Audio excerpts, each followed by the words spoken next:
evening, everyone, and thank you for joining us. We're here to talk about MS with Dr. Elle Wade. I'm Kelsey Morrow, Education Manager at the Rocky Mountain MS Center.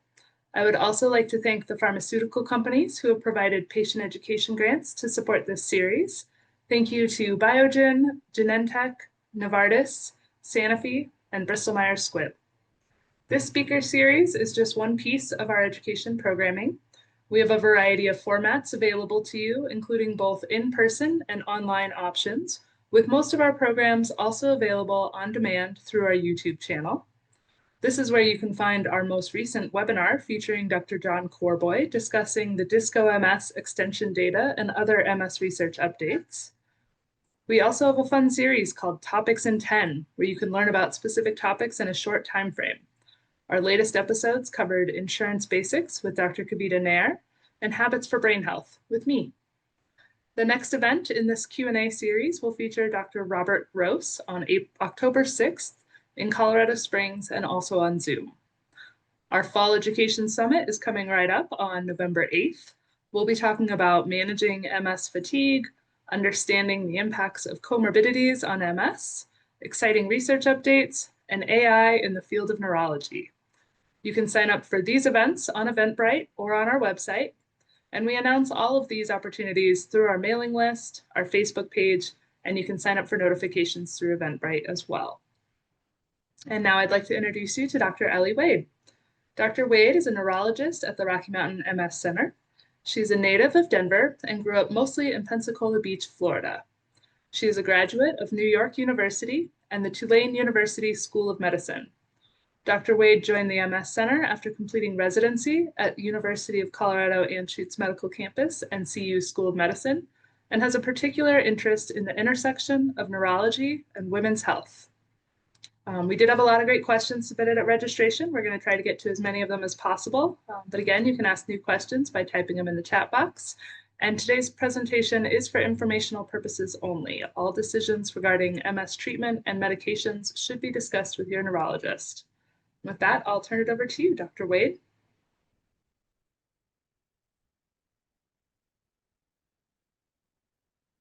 Lady. Am I good? You can see me? Good. Yeah. Awesome, awesome. Well, hello, everyone. My name is Elle Wade. I am one of the new neurologists to join the MS faculty at the University of Colorado, Rocky Mountain MS Center.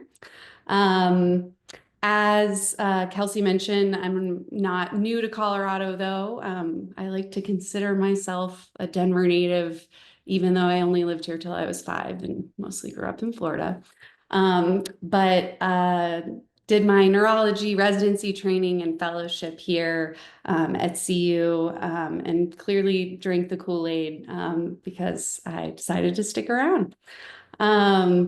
I primarily see patients with MS, also some other related neuroinflammatory disorders of the central nervous system.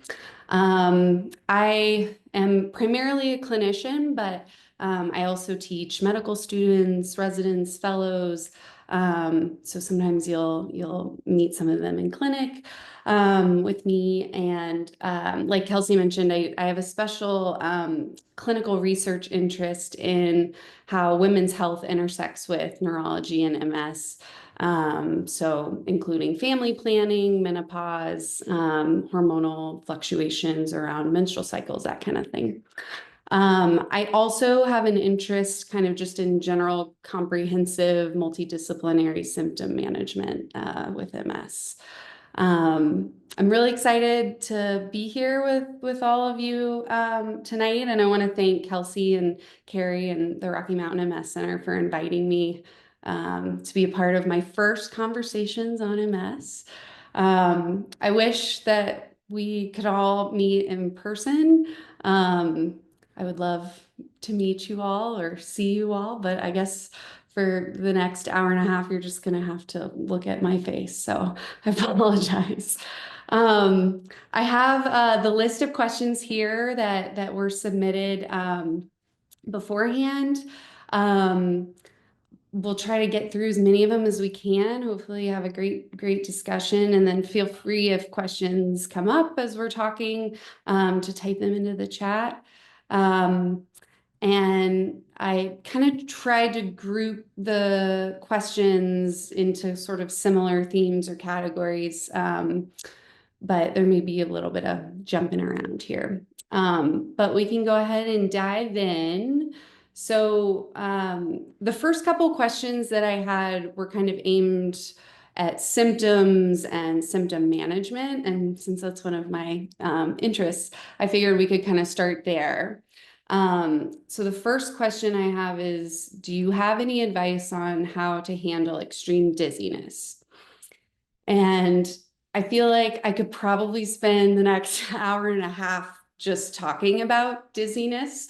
I'll spare you, but it is a really broad topic, with many different causes. So both neurologic causes of dizziness, and there are also non-neurologic causes of dizziness.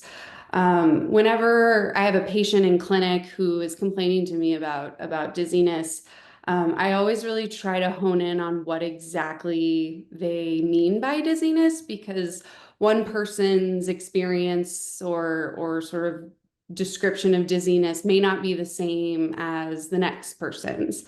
And it's kind of important to know which type of dizziness you're dealing with in order to kind of aim symptom management appropriately. So there are different types of dizziness. So things like positional lightheadedness. So, feeling kind of dizzy, like you are about to pass out if you stand up too quickly. That can often be from something we call orthostatic hypotension, where your blood pressure kind of drops with position changes. And so you have kind of a transient decrease in blood flow to the brain that causes kind of that feeling like you're about to faint. There's also vertigo, which is a sensation that the world is moving around you when it's not. And so there's kind of a wide spectrum of vertigo. Can be, as mild as like sort of the sense of disequilibrium, kind of like you feel like you just got off a boat type of feeling, to the point of like complete room spinning where like you're unable to walk. And vertigo just sounds terrible, and I would never wish that on my worst enemy. So if any of you have experienced that, I'm sorry. And so vertigo can be due to MS. You can have an MS attack, if a lesion is in the brainstem or the cerebellum. Sometimes it can present or manifest with vertigo. Typically, that's going to be like sudden onset, constant, persistent vertigo that doesn't like remit at all with rest. There are other things in the brain that can cause vertigo that aren't MS, things like strokes. Migraines can sometimes have kind of like a vertiginous aura or component to them.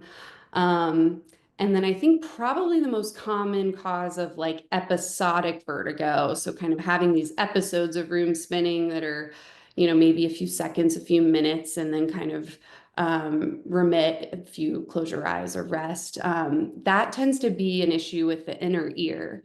And so, things like vestibular neuritis from a viral infection, or something called BPPV, which stands for benign positional paroxysmal vertigo. And so treatments kind of depend on what the cause of the dizziness is. And so, orthostatic hypotension aimed at increasing your cerebral blood flow.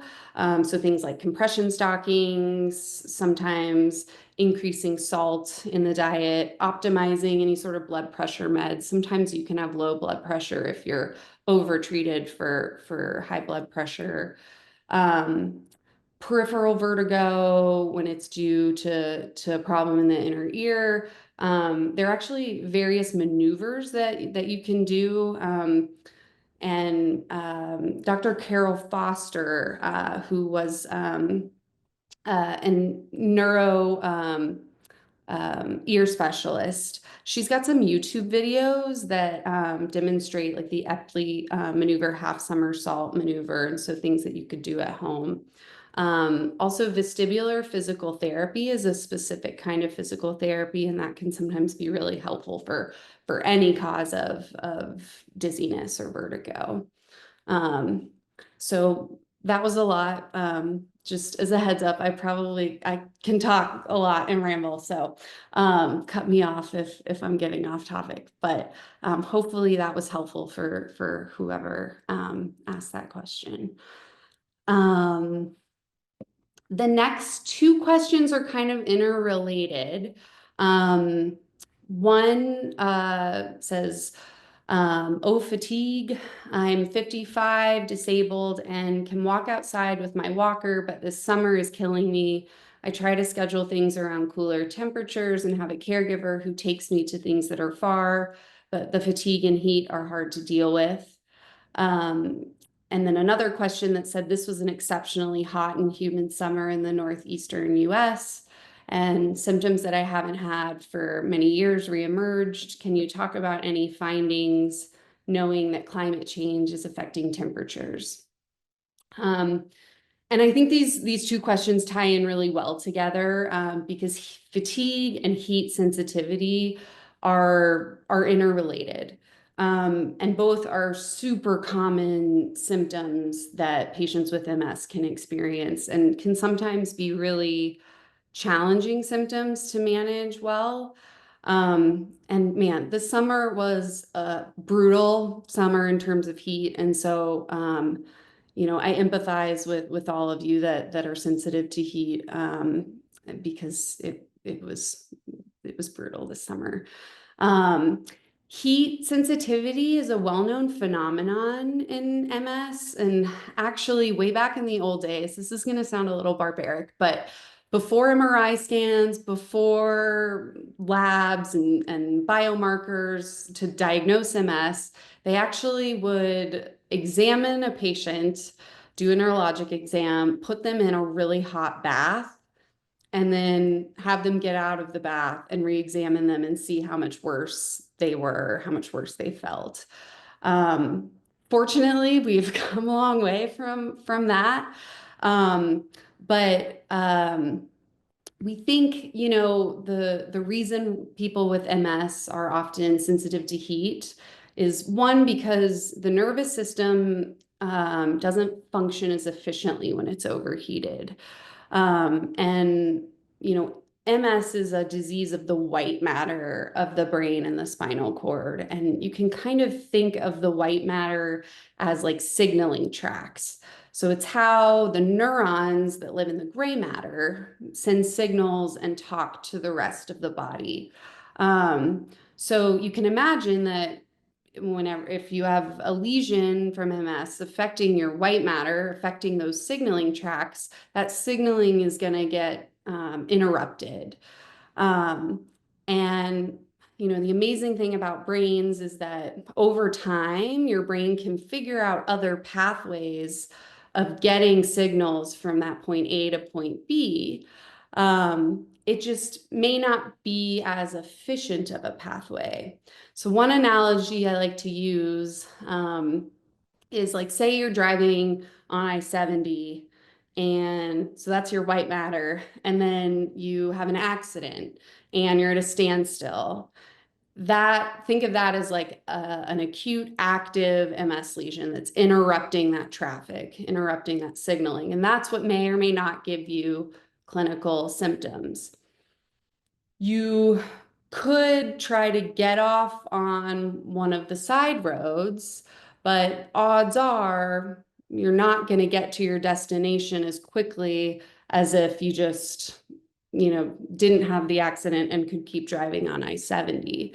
And so that's kind of the mechanism for, your brain is working a lot harder to get signals from point A to point B. And over time, your brain can compensate for that. And that's generally why you recover from clinical attacks, or your symptoms can improve over time. But when anytime your body is under stress, and heat is like a very common stressor in the body, but also things like infections, especially if it's an infection with a fever, even sometimes just fatigue, stress, that can lower your body's threshold to kind of unmask old symptoms to rear their heads and come back out again.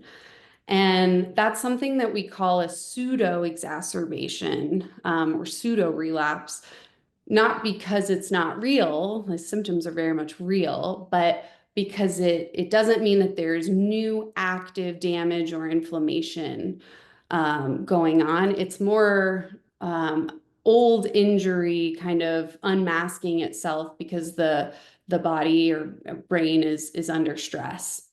And so that's oftentimes why heat can bring out old symptoms, can make people feel really, really fatigued, because it's an already inefficient sort of system that gets even more inefficient when it's under stress. Hopefully that made sense.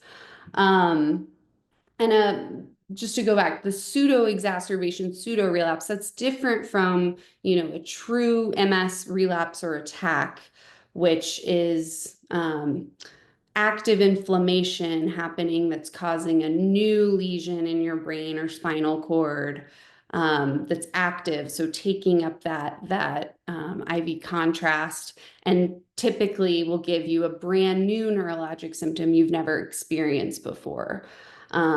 And so that's why we often, say when we see you in clinic, if you have recurrence or reemergence of old attack symptoms or kind of heightened baseline symptoms that happens when you're sick or stressed or fatigued, if that is not as concerning for potential new disease activity as like a brand new neurologic symptom that came on suddenly and was persistent and worsening for days, like that would be more concerning for a true MS relapse or attack. In terms of tips for managing heat sensitivity, obviously cooling measures, cool environments are ideal. So AC, fans, sometimes using cooling vests. To my knowledge, I think all of the cooling vests that are available still kind of all look like artillery vests or like bulletproof vests. So I feel like someone should come up with like a more sleek, cool cooling vest and patent it. I think that would be a good idea. But also cooling mattresses, cooling blankets. And actually, side note, my husband and I just moved, and so we got a new bed, and we're both pretty warm sleepers. And we just got this cooling comforter from this company called Rest, and it's so nice. Highly recommend if heat is an issue for you while you're sleeping. It's been incredible. Sometimes the heat just environmentally is inevitable. And in kind of going back to the climate change question, I do fear that we will inevitably be dealing with higher and higher temperatures as we face and try to combat climate change. To my knowledge, there hasn't been any large studies sort of looking at this. I think it would be a really interesting idea for a project. But I think we're just gonna have to get a little more creative with ways to manage heat sensitivity as time goes on. One medication that I've actually had anecdotal success with using for heat or temperature sort of dysregulation is dalfampridine, or Ampera is the brand name. It's actually FDA approved for walking in MS. It's been shown to improve walking speed, duration. But for some reason, it seems to help with temperature dysregulation. I've had several patients mention that. So that might be something to look into. It's generally pretty well tolerated medication. If you have a history of seizures, you would not want to take this medication. And if you have, any sort of kidney dysfunction, you also want to be careful with it too. But otherwise, might be a good thing to try. And then kind of just going to the fatigue aspect of things, obviously you can have MS or heat related fatigue, but you can also have fatigue for many other things. And I always say, just because you have MS doesn't make you immune to having other things. And so insomnia, sleep disruption, it's really common with MS patients, I think, to have frequent nighttime awakenings, whether it's related to pain, restless legs, getting up to pee several times a night. And so sometimes focusing symptomatic management on what exactly is waking you up or interfering with sleep can sort of indirectly help with fatigue. Other things, depression, anxiety can manifest as fatigue, thyroid dysfunction, anemia, even certain symptomatic medications that we use in MS to treat things like spasticity or pain can have sedating side effects. And so fatigue is you always want to make sure you're kind of checking for other things that's kind of low hanging fruit or potentially intervenable things that could help with fatigue. You can also have worsening fatigue from inactivity. So we know that exercise helps speed up neuronal signaling transmission and helps form new connections and synapses between neurons. And so kind of going back to that I-70 analogy with the side roads, if you exercise a lot, that can actually reinforce those alternative pathways so that your brain and body doesn't have to use as much energy getting signals from point A to point B. And so for long-term management of fatigue, exercise is one of the best things that you can do. And it doesn't have to be like crazy, like you don't need to go do CrossFit every day. I personally can't do CrossFit. But even if it's just like, slowly incorporating more activity into your daily routine. So, taking a walk outside for at least 30 minutes every day, or taking the stairs when you usually would take the elevator up a flight or two. I know for some people that's not possible just because mobility is so impacted, but for those people, things like hydrotherapy, which, I love referring my patients to through the Rocky Mountain MS Center. I've heard wonderful, wonderful things about Michelle Harrison, the physical therapist who runs those classes. And she also, just another plug, does an online seated adaptive exercise class that I think they started during COVID. So it's all remote over Zoom. And it's kind of designed for all ability levels. And so that's also, a free, easily available resource to look into too. If doing all of those other things, the fatigue is still like super significant and bothersome, there are symptomatic medications that you can use to treat fatigue. I tend to try to avoid the like traditional classic stimulant medications like Adderall or Vyvanse, only because they don't seem to work very well. And They also aren't really designed to take as needed. And oftentimes my patients are like, I feel so fatigued and it's really interfering with my ability to work during the work week, but I don't necessarily need to, not feel fatigued over the weekend. And so with those stimulant meds, you can have like rebound or like withdrawal symptoms and rebound fatigue. And so I don't love those. I prefer to use medications like modafinil or Provigil, or armodafinil, which is Nuvigil. Those medications have sort of stimulating effects, but they aren't stimulant medications technically, and they're designed to be taken as needed so that you don't have that sort of rebound or withdrawal fatigue. Um, I feel like I've been talking for a while. Are there any questions in the chat? Yeah, we do have a couple actually. Um, what do you think about MS patients discontinuing their DMT meds when we get quote unquote old? This person is 78. Okay. I think that's a great question.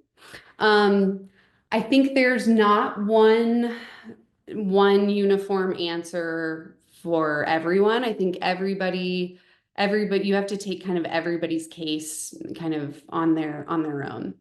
Um, what we do know, so we didn't have treatments for MS for a very long time. First treatment for MS came out in 1993. And we've come a really, really long way in terms of therapies, especially, treating relapsing, remitting MS.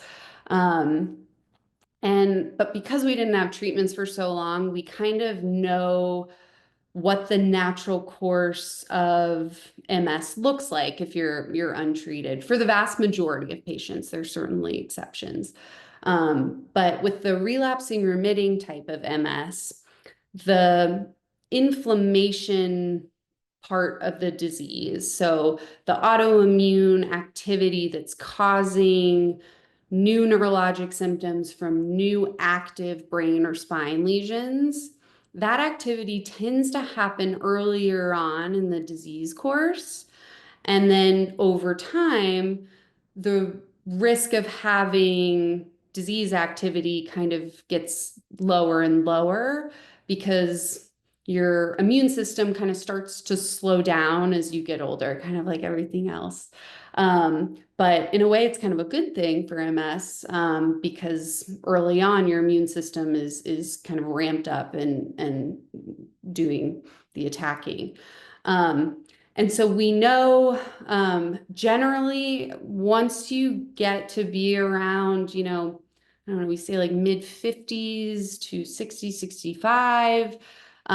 If you've had MS for a very long time, and especially if you've had stable MS for, a certain amount of time, I like at least five years of disease stability, meaning you're not having new symptoms or significantly worsening symptoms, and your MRI scans aren't changing. So no new lesions, enlarging lesions, or anything like that. We know in older patients with stable disease, if we take them off disease modifying therapy, they tend to do just about the same as people who stay on disease modifying therapy. And so I think, and it sounds like Dr. Corboy will be doing a webinar kind of presenting his Disco MS extension data soon. So definitely tune into that. But I think most of us at the University of Colorado are talking to patients, and even kind of planting that seed maybe before we think you're quite ready to step down to a less powerful medication or come off altogether, but it's certainly a possibility. And yeah, I hope that answered your question. Yeah, and we put in the chat, Dr. Corby actually did that webinar just a couple months ago. So we put the link in the chat. And if you're watching this recording, you can find all of the information on that study if you just search for the word disco on mscenter.org. And then we did have a couple more questions in the chat. How important is stress management for MS? What approaches do you recommend? Great question. Stress management is huge. It's, I think sometimes when providers and clinic, we tell patients, just don't be stressed, just be less stressed. Like as if that's like something easy to do. I think stress sometimes is inevitable. Stress itself isn't necessarily harmful to you in the sense that it's stress on its own won't necessarily cause a new MS attack or new lesion, but it can certainly heighten MS symptoms, bring back out old symptoms. And so I do think managing stress is an important aspect of sort of holistic, comprehensive MS care. I think it kind of boils down to, trying to identify, are there specific triggers that are stressful? Is it, a job that maybe you used to love, used to bring you joy, and maybe over the years, maybe with your MS, it's becoming more stressful and harder to do. Sometimes in those situations, it's better to, switch it up or maybe even take a break. You know, other things, if it's like life stressors, I think personally, I think talk therapy is a hugely helpful way to manage stress. I'm a big believer in therapy. I think every human benefits from therapy. Just, having the opportunity to talk to someone who's kind of an outside observer who can kind of give perspective. I think it's very helpful.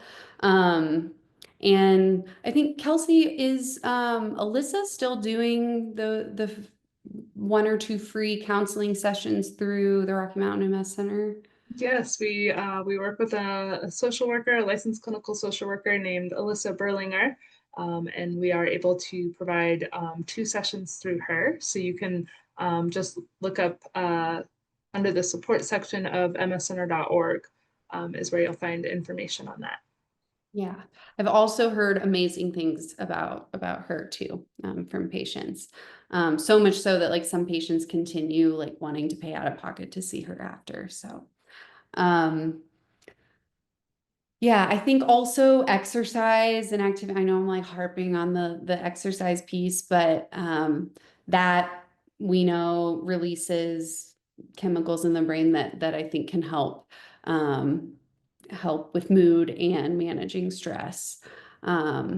So identifying triggers or situations that are stressful, trying to avoid those or optimize those. Therapy and exercise, I think those are good places to start with stress management. I can hop back into my list of questions. Unless Kelsey, I there's do have some. a couple more. I think you kind of just answered one of them. What lifestyle changes are most important in slowing disease progression? Great question. So I think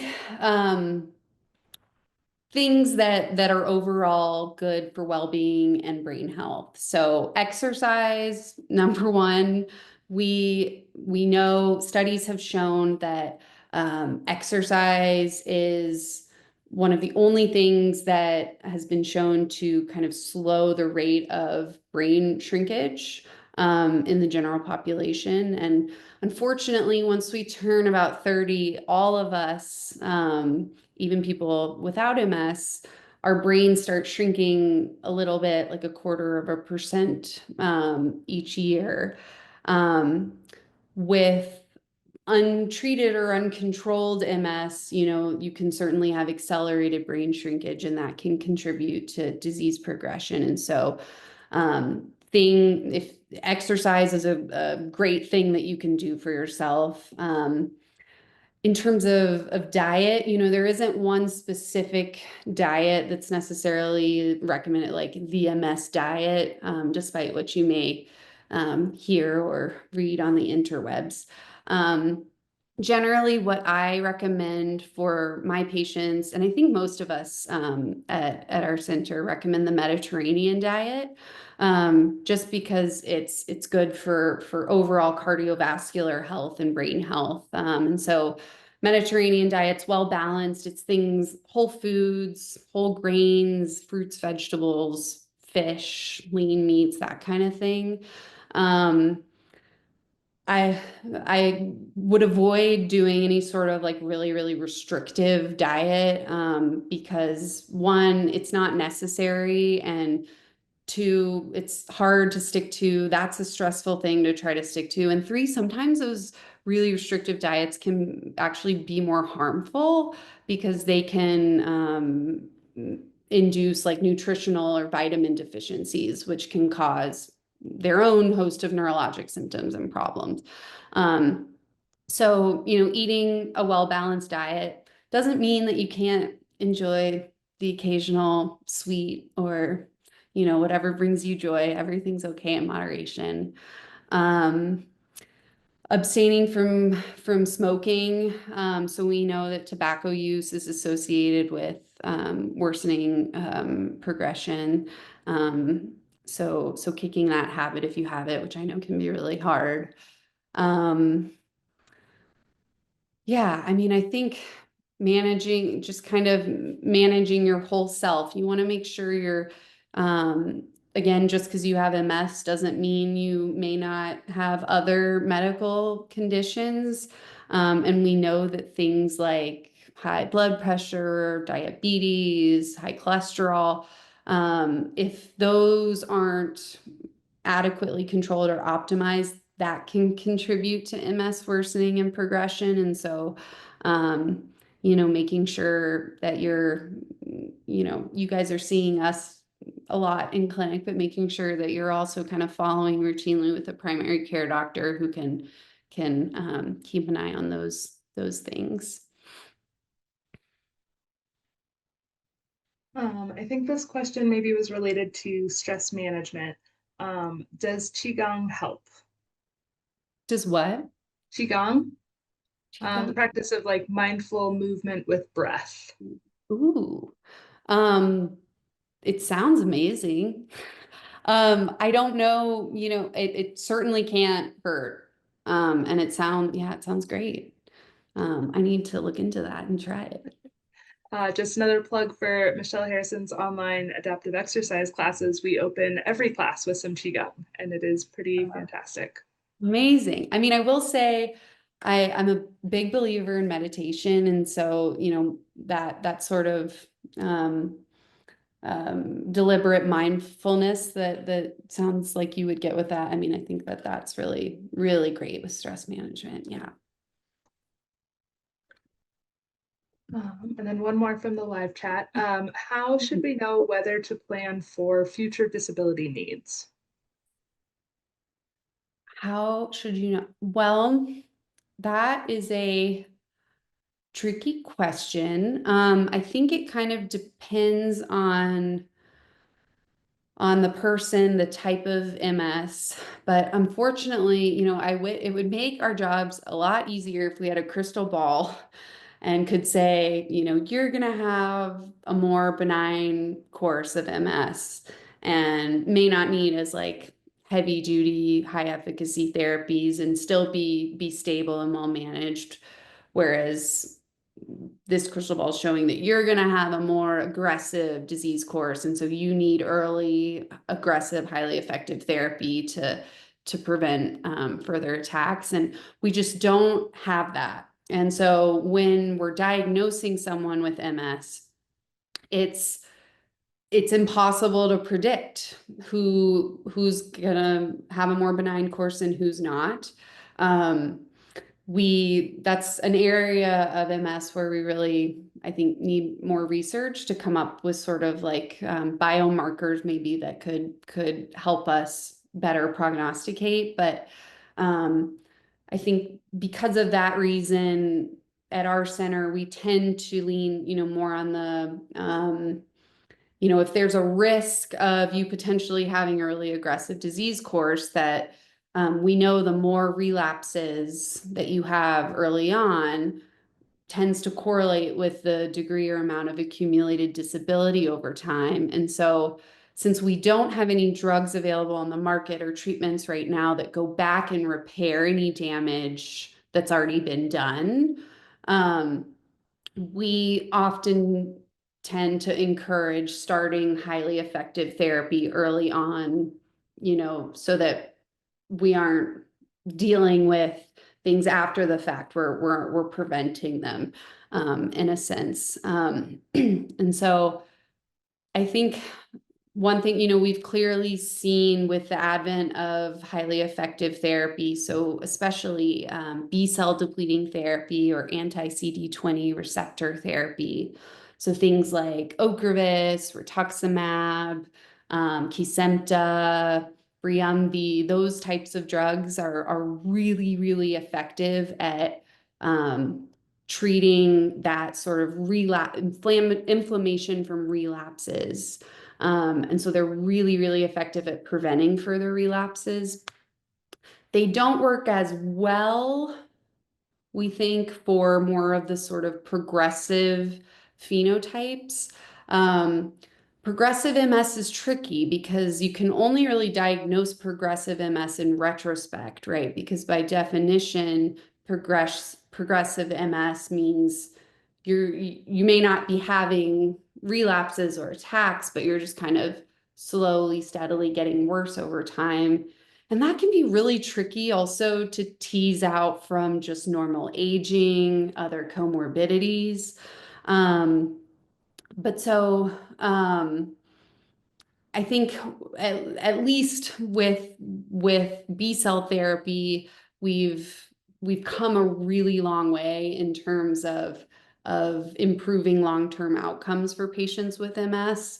And these are all still fairly new drugs. And so I think, we'll have to see kind of longer term data. But in terms of predicting sort of disability needs, it's hard. It's sort of a dynamic thing that you should always be kind of talking to your neurologist about at each visit. But it's a hard thing to predict across the board, right off the bat.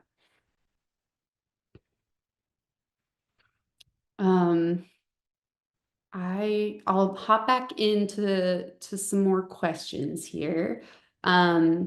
This question, it says, for the PONS device, how successful is this for giving back the ability to walk? How much training is required? Is there a place that you can trust to help? I am not going to lie. This was the first time that I have heard of this PONS device. I did look it up, and it stands for Portable Neuromodulation Stimulator. I guess they thought like PONS was a catchy name because PONS is a structure in your brain. But what it is it's a oral neurostimulator device. And it looks like you actually like put it's external, so it's not implanted. You actually wear this thing that you put in your mouth on your tongue while you're exercising. And their claim is that this device significantly improves walking and mobility. I think, there is some real interest and real potential for neuro stimulation modulation and remyelination potential. And those things are being studied in clinical trials right now. There's actually a study at our center that Dr. Jeff Bennett is running, that's looking at a vagus nerve stimulator and remyelination, and the goal of improving, I think it's upper extremity or arm, hand, fine motor function. That being said, I'm always a little bit of a skeptic when it comes to products or devices like this PONS device. Um, that's, these devices that are marketed to MS patients, um, because um, I think their claims often for these devices are that they will improve a certain symptom like mobility, balance, but you're exercising while you're using the device. And so in and of itself, being a part of an exercise regimen or routine, you would expect to maybe help your walking and mobility. And so it's hard to say, without a well-designed study, like, is the device just a placebo? Like, are they just getting better because they're exercising more? It's hard to say. Um, that being said, I don't necessarily think that this would be like a harmful thing for you to try. And so, as long as I don't think it's going to be harmful, if it's something you really want to try, by all means, go for it. And then let me know, what your experience is with it. Um, I looked on their website. I was trying to find how much it cost, because a lot of these devices will cost a lot of money, and so that could cause financial harm. Um, I could not find the cost on the website. You have to reach out to them directly to get it, and so that's also was kind of a red flag. Yeah, and also just check return policy before you buy something like that, just in case you don't like it or it's not helpful. And if it's really expensive that way, hopefully you could get your money back. Um, the next question is there anything that helps with nail sensitivity during filing? My toes, specifically the nails, are so sensitive during a pedicure. The toes twitch when being filed. Any suggestions? Um, this one I actually really identified with, and I don't think it's necessarily specific to MS. I certainly can attest to having really sensitive feet, and it drives me crazy. I can't get pedicures. It's not an enjoyable experience for me. But in the case of MS specifically, it is common to have kind of nerve-related symptoms. So you can have sensory loss, which is something we call numbness, or you can have sort of heightened sensation, sometimes we call it hyperesthesia or neuropathic pain. Um, and so think like painful burning, tingling, hypersensitivity, that kind of thing, super, super common. We don't have any symptomatic meds that bring sensation back if the problem is like all numbness. But we do have some good symptomatic medication options for that sort of painful aspect of nerve problems. So if the nail hypersensitivity, you think could potentially be related to like a nerve pain issue, I would talk to your neurologist about maybe trying some medications. Things we like are gabapentin, pregabalin, or Lyrica. Um, some antidepressant medications are actually really, really effective at treating nerve pain as well. So if you have some depression, anxiety, and also nerve pain, you can kind of choose one medicine to kill two birds with one stone. So things like duloxetine or Cymbalta, venlafaxine or Effexor, amitriptyline, meds like that. Um, if it's like a specific situational thing, where you're only having hypersensitivity during the pedicure, maybe you're just built like me and should maybe take a little break from pedicures if it's significantly bothersome. Um, and then next question is, how do I get diagnosed for my cognitive issues? You can certainly see cognitive issues in MS, especially with more long-standing disease. So especially as we have more birthdays as well. Um, Typically, the pattern of MS-related cognitive impairment is kind of like a slowed processing speed. And it kind of goes back to that metaphor of like, this is a disease of the white matter. And so lesions will interrupt that signaling. And so it may take signals a little bit longer to process in your brain. Um, there's certain patterns that you can see with different types of cognitive disorders. And so sometimes getting formal neuropsychological testing can be helpful in elucidating any sort of pattern of like, okay, which domain of cognition is affected, and like the severity of the deficits. Um, so that's always something you can do. Sometimes it's helpful in kind of narrowing the differential diagnosis, like is this strictly MS related, or maybe is there something else going on in the background? And whenever my patients in clinic are complaining to me about cognitive issues, I always want to rule out other potential treatable causes or things that could be contributing.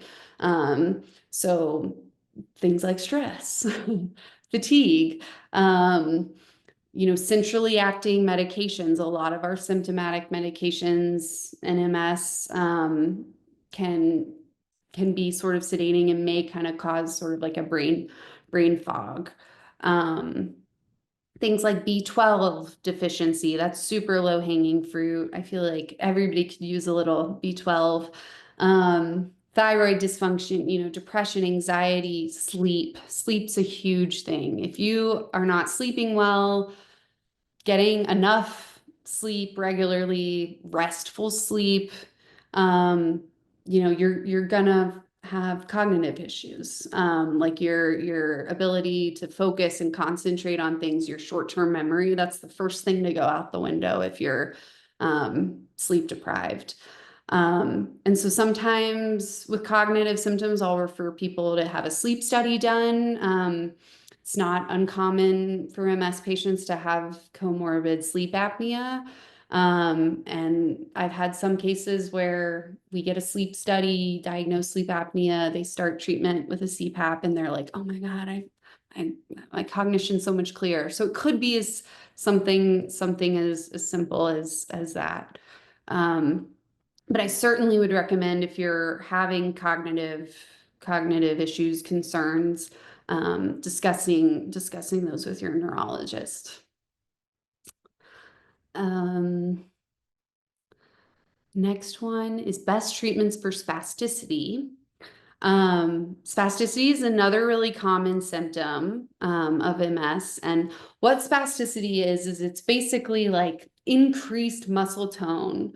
So muscle tightness, stiffness, that's a result of weakness, and specifically upper motor neuron weakness. That's the type of weakness that you see with MS. So with spasticity, it can kind of manifest in different ways. It could feel like stiff, tight muscles, just like sort of inability to relax the muscles fully. Sometimes you can have like painful spasms, or like actual like painful twisting or posturing of an arm or a leg.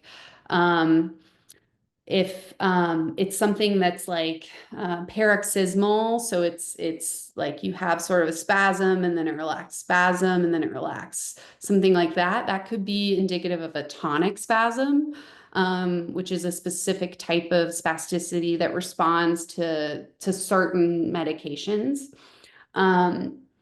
Sometimes also people have that, we call it the MS hug, or that sort of like chest tightness, abdominal or trunk tightness sensation. That can sometimes be from spasticity too.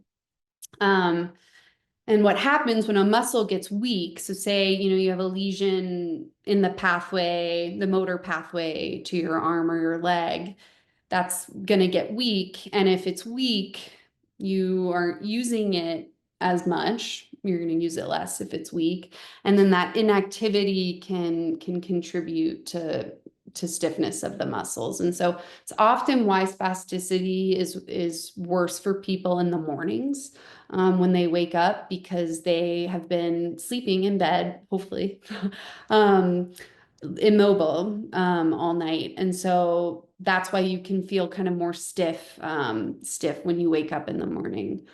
In terms of treatment, so some of the best non-pharmacologic things that you can do are regular physical activity, physical therapy, and regular stretching.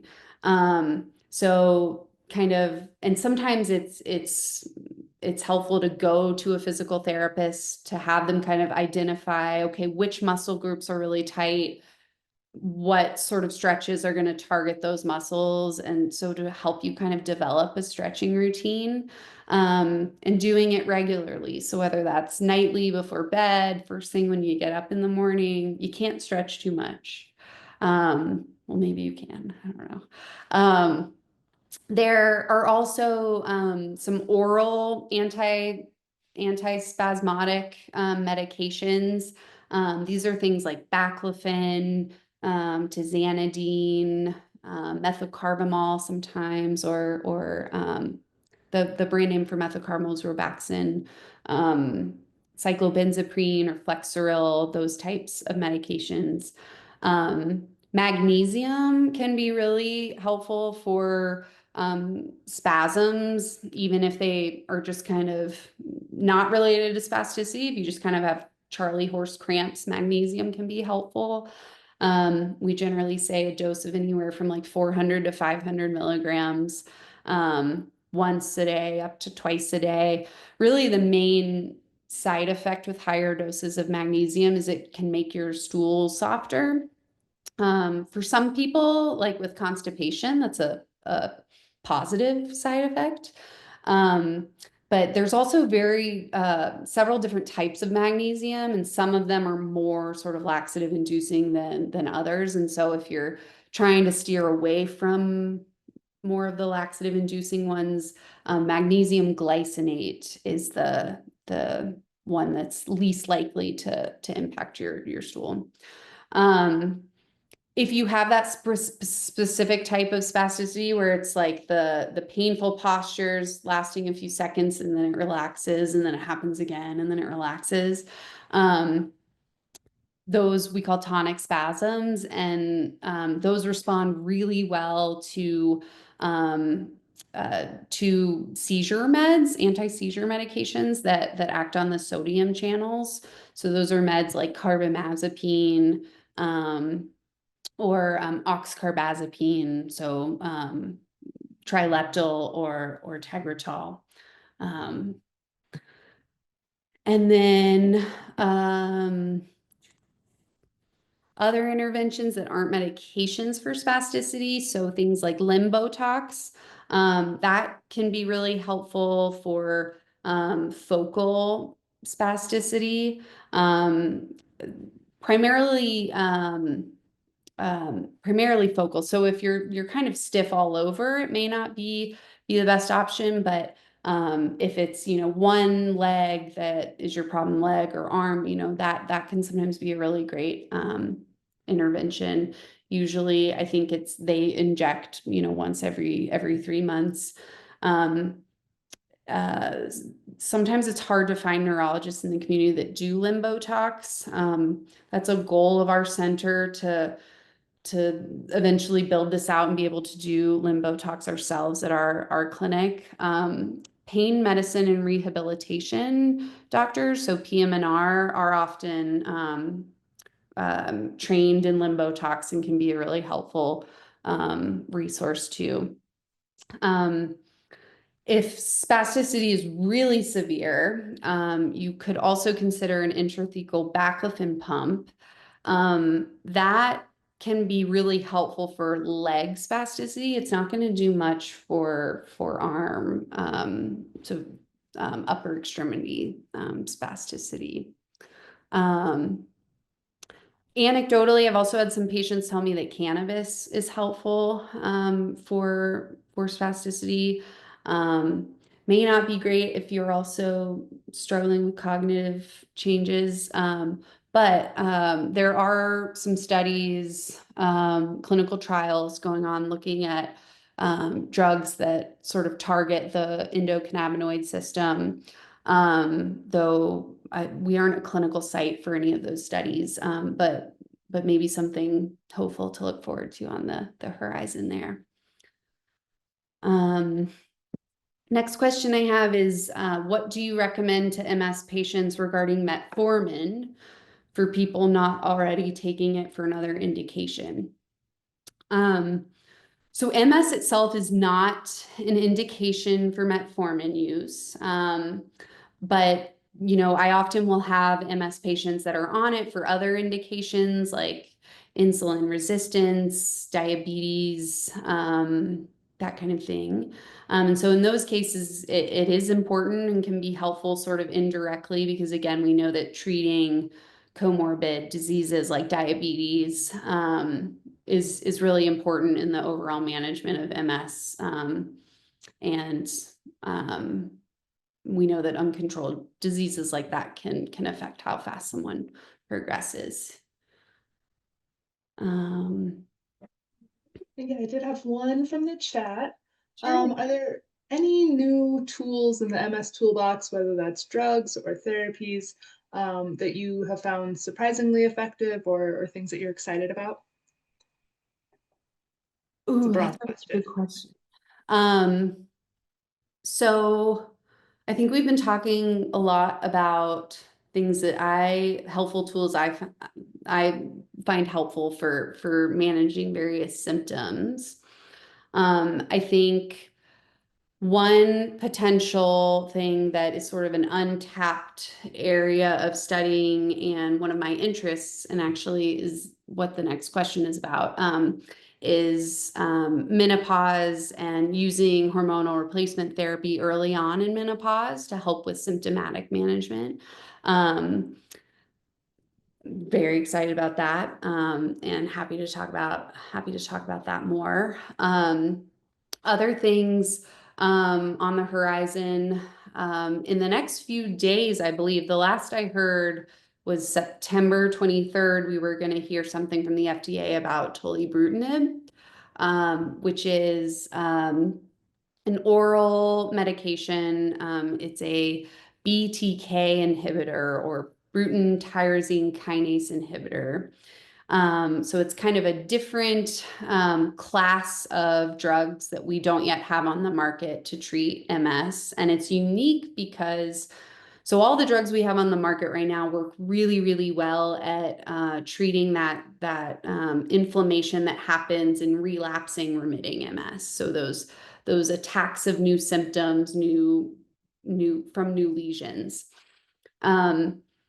We don't think they work as well in the more progressive phenotypes because we think that inflammation in the progressive phenotypes is slightly different, and potentially more mediated within the central nervous system, so where the brain and the spinal cord lives, by the specific cell type called microglia. And so the unique thing about this BTK inhibitor is that it is CNS penetrant, meaning it can penetrate through the blood-brain barrier and act on the inflammatory pathways in the central nervous system itself. And because we think that's implicated in more of the progressive phenotype, this drug we are really excited about for a potential therapeutic option for secondary progressive MS, maybe even primary progressive MS. But there were 2 clinical trials looking at tolebrutinib that were kind of running in parallel. One that tested it compared to placebo in relapsing remitting MS patients. And then the other trial looked at it in secondary progressive MS patients. And interestingly, it was a negative study in the relapsing remitting MS patients, meaning it was not superior to the comparator drug, which was Aubagio. So one of our older sort of low to moderate efficacy drugs. It was not superior to that in preventing relapsing remitting MS attacks and progression. But it did have a positive result in the secondary progressive trial. It seemed to slow the rate of progression and accumulation of disability over time. And so that's great because, you know, as I'm sure a lot of you know, sometimes the drugs that we have available right now just don't work quite as well for the progressive patients. My one hesitancy with the drug, and something we'll have to kind of watch really closely, is the liver toxicity, liver side effects. So in the clinical trial, they saw a lot of liver injury from patients. I think the vast majority of it was sort of transient elevation in liver enzymes, you know, within the first couple of months, and then that kind of dissipated. But it was significant and severe in some patients, and actually one patient developed fulminant liver failure and didn't recover from that. So we think that part of the FDA approval, we know they're gonna have a REMS program that you have to enroll in for close monitoring, and likely will have to get weekly lab draws to monitor your liver function for the first 3 months after starting. So that's weekly lab draws for 3 months is kind of a big ask for people, especially people that maybe live in more remote locations. But I do think it's a really exciting thing on the forefront, and we should be hearing more about it any day now. Yeah, just a quick correction on the date. They're expected to give their decision on the 28th. 28th, Yeah. amazing. Yay. Couple other questions. Have you looked at treatments for diseases like scleroderma as an add-on therapy for MS? I Might not be saying that right. personally have not. I don't know. I don't know if that has been looked at. Yeah. And then we had one other one. I have MS, and my son recently has some vision problems, loss with optic nerve inflammation. They suspect MS, but he has no other symptoms, and his MRI was clear of lesions. What's the best way to figure out what's going on? And is he more genetically prone to MS since I have it? Good question. It's a little hard to answer without knowing the full kind of picture.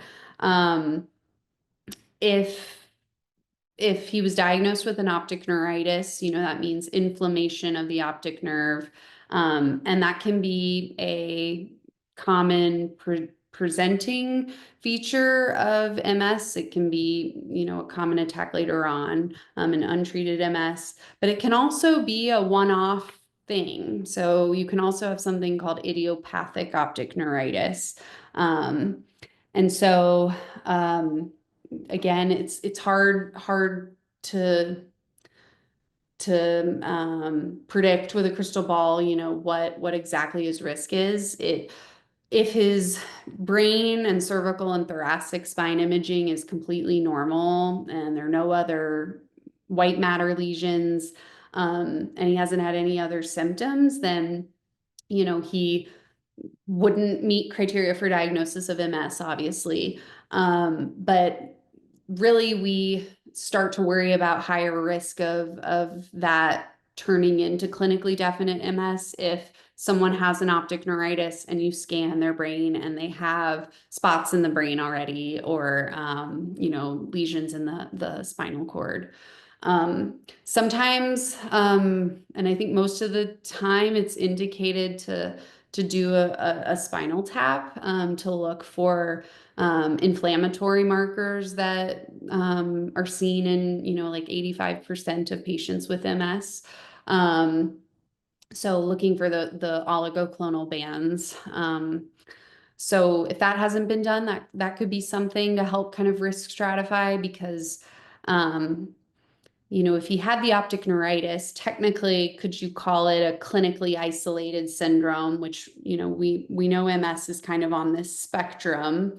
And sometimes people present after their very initial attack and kind of don't meet criteria for diagnosis of MS.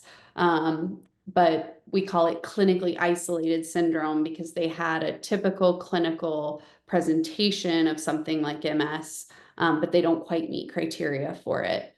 And so if that's the case, and he has positive oligoclonal bands, that positive oligoclonal bands we use as kind of like a higher risk feature. And so in some cases, people may even decide to start empiric disease modifying therapy if it's high risk CIS. It's always a risk benefit conversation, but there is a little bit of genetics with MS.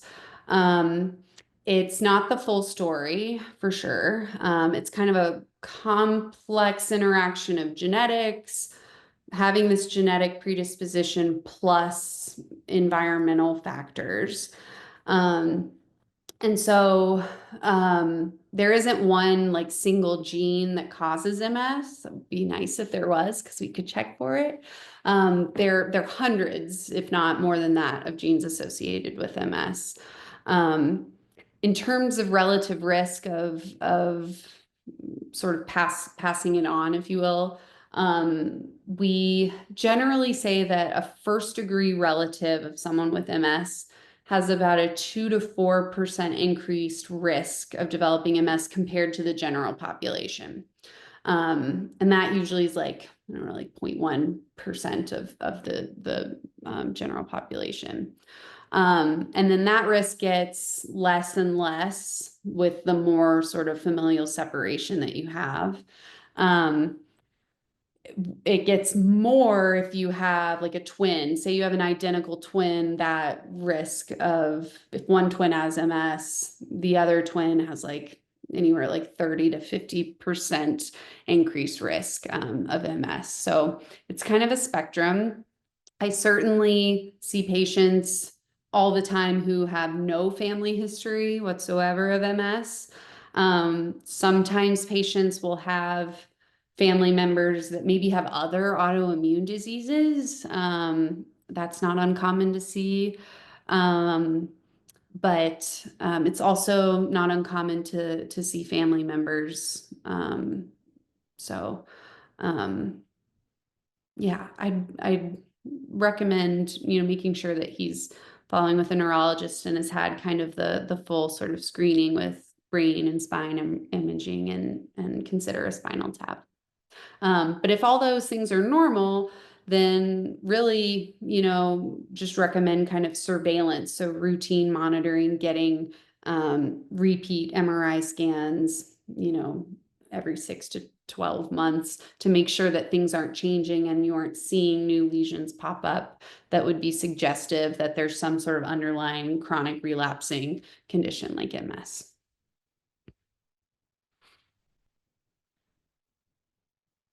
Cool. So I'll kind of go back to the hormones, menopause question here. So there was a question that said, what role should hormones play in managing MS, especially as one is aging? What are your thoughts on beginning hormonal replacement therapy after menopause to help with both MS symptoms? Is there any research on if hormonal replacement therapy can help with progressive forms of MS? I love this question because I love talking to women with MS about their experience with menopause. Um, I think in general, in medicine, just in general and clinical research, menopause has been an understudied and underrepresented subpopulation of patients, which seems so wild to me since every woman goes through menopause and the perimenopausal period can last up to 10 years. Like that's a really long time. Um, I think we're finally starting to see kind of a culture shift and change and increased recognition of menopause in general. And also how it relates to MS.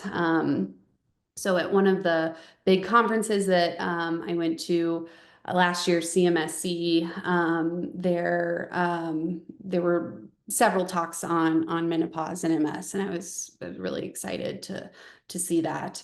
Um, it's so interesting because we know that there is hormonal influence on immunologic changes. There's hormonal immunologic interactions that are occurring with MS across the lifespan.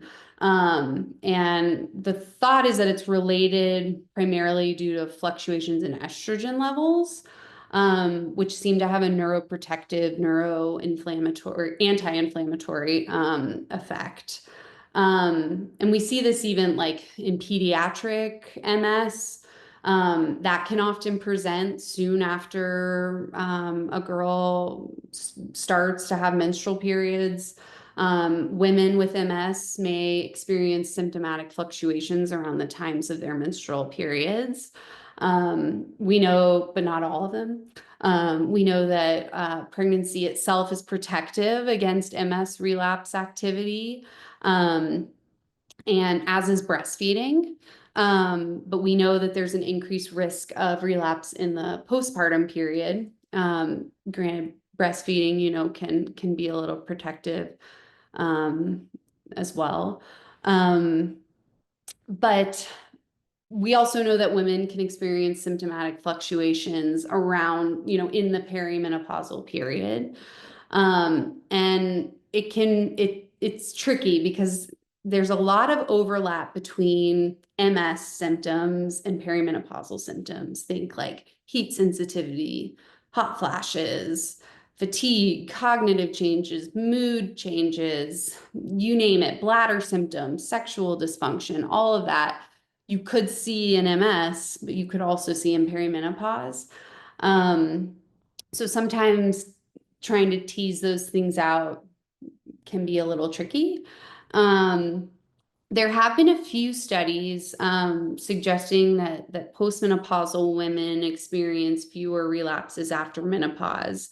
Although I think this could be more related to the concept of aging in MS and immunosenescence, meaning your immune system kind of slows down and becomes less active over time. So the risk as you get older of having new disease activity from MS gets lower and lower for the vast majority of patients.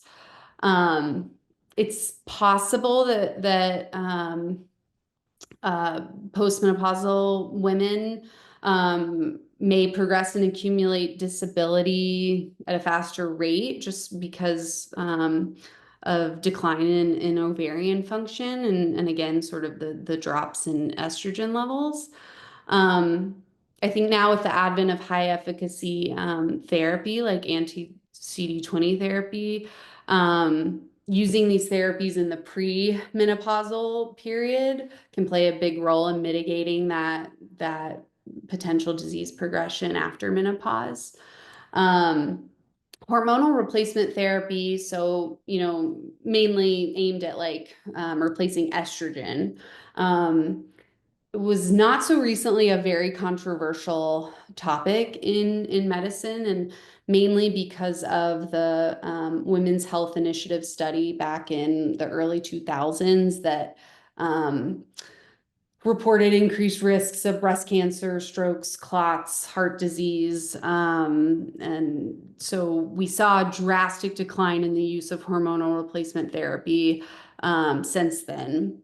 However, that study was a flawed study for many reasons. One of which, the women that they enrolled in the study were much older than, and some of them, I think the average age was like mid to even late 60s. And some of the women had even, it was like 10 years post menopause that they were putting on estrogen. And the type of estrogen they were using was an unopposed estrogen, which we know comes with more risks.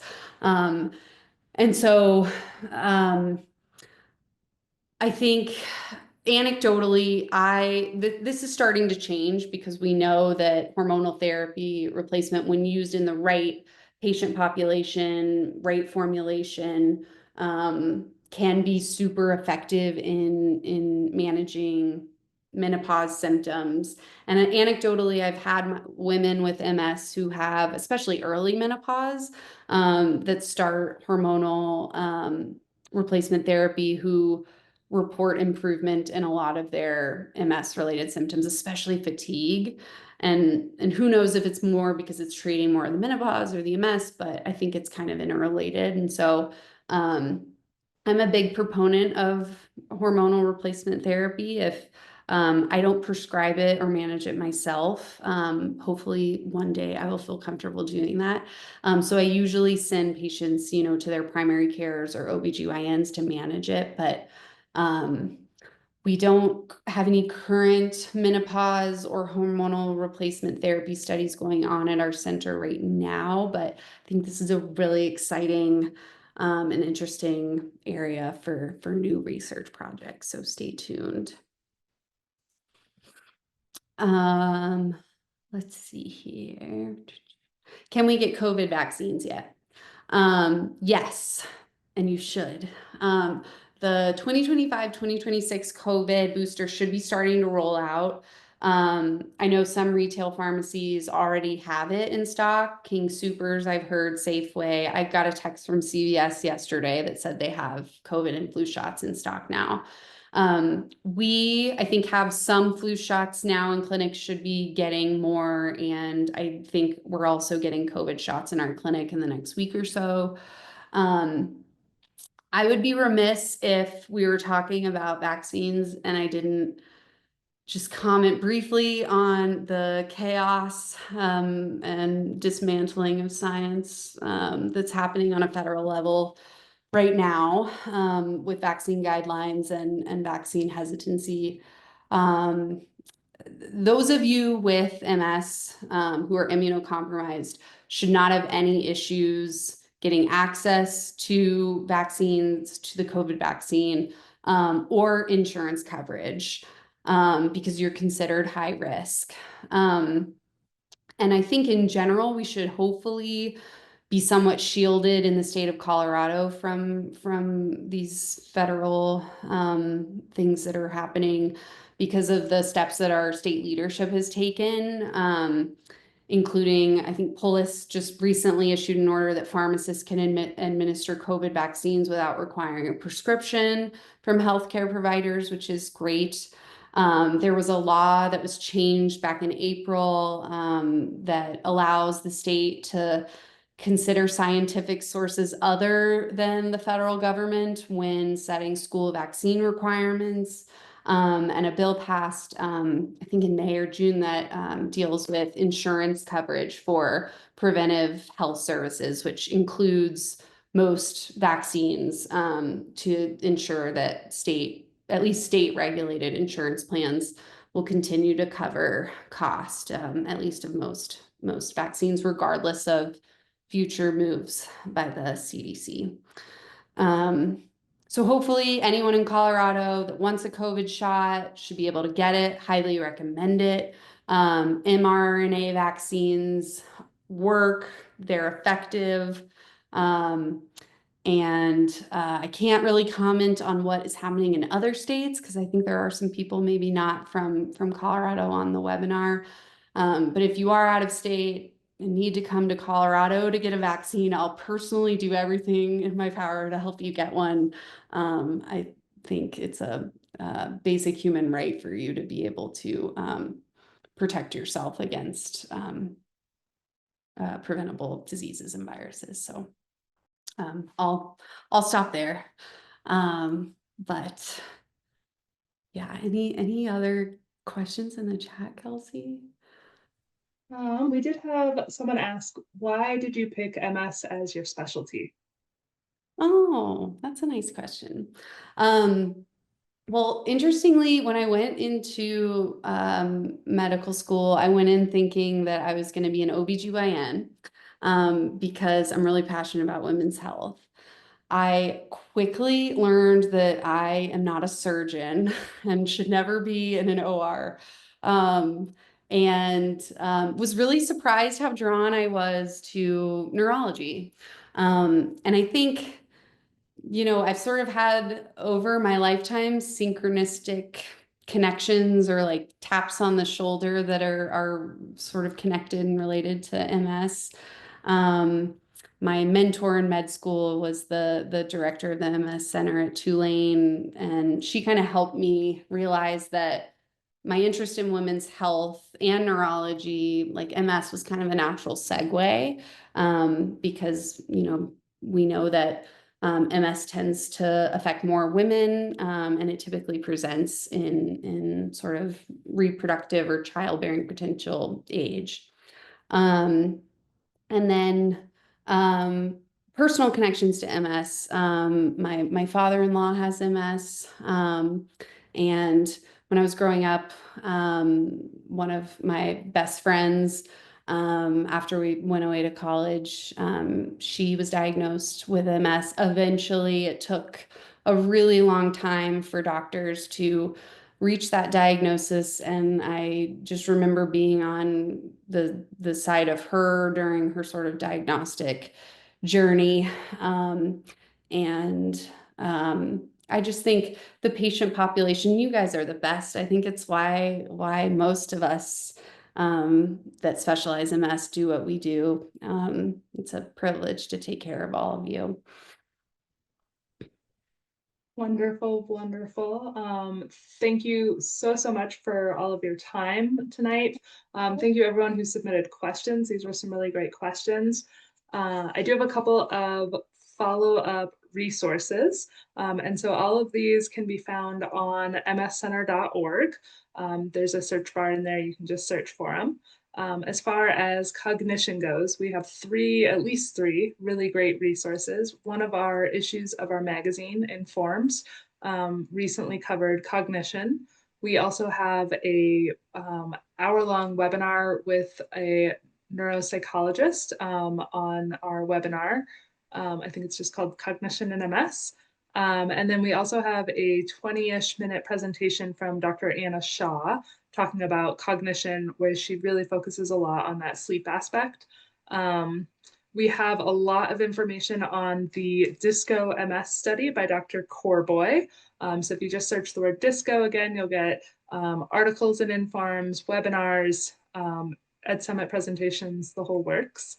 Dr. Corboy has also done a presentation for us a couple of years ago on PURA, which is progression independent of relapse activity.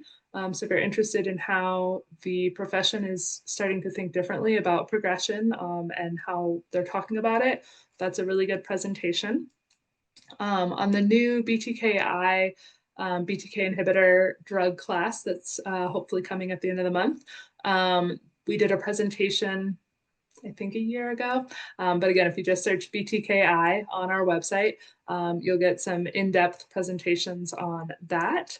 And then we also have a presentation from Dr. Robert Gross on spasticity. I think I caught most of the topics that we talked about. Oh, and then Dr. Molly Molman also did a webinar on what we know about the causes of MS. I can't remember the title of it off the top of my head. But if you search for maybe genetics and MS on our website or Dr. Molly Molman, you'll find that one. So again, thank you, Dr. Wade. Thank you, everyone, and have a wonderful rest of your evening. Yeah, thanks for having me.